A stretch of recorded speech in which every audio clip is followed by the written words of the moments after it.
Hati adalah organ terbesar dalam badan dan bertanggungjawab untuk pelbagai fungsi, termasuk menapis bahan berbahaya daripada darah, mengawal metabolisme, mensintesis protein, menyimpan vitamin dan zat besi dan merembaskan empedu. Pada masa yang sama, hati juga merupakan organ yang mudah terdedah kepada jangkitan.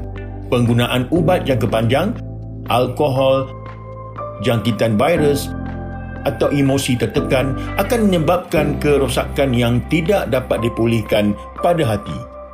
Penyelidikan semasa mendapati bahawa kekurangan vitamin D dikaitkan dengan hepatitis.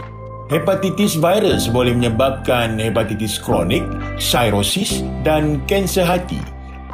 Oleh itu, meningkatkan tahap vitamin D mungkin bermanfaat kepada pesakit yang mengidap penyakit hati kronik.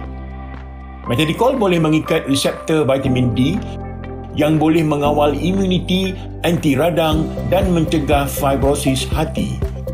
Pada masa yang sama, metadikol boleh menghalang kimokin, melindungi sel hati, saluran sinusoidal dan sel endotelial, mencegah hepatitis, hati berlemak dan cirrhosis hati. Selain itu, metadikol boleh mengawal tahap ALT, AST, ALP dan GGT untuk melindungi hati dan menghalang komplikasi serius seperti hepatitis kronik, cirrhosis hati, kegagalan hati dan kanser hati. Akhir sekali, untuk penjagaan kesihatan, anda perlu mengambil 3 semburan sekurang-kurangnya 2 kali sehari. Orang yang mempunyai masalah kesihatan boleh mengambil 5 semburan sekurang-kurangnya 3 kali sehari.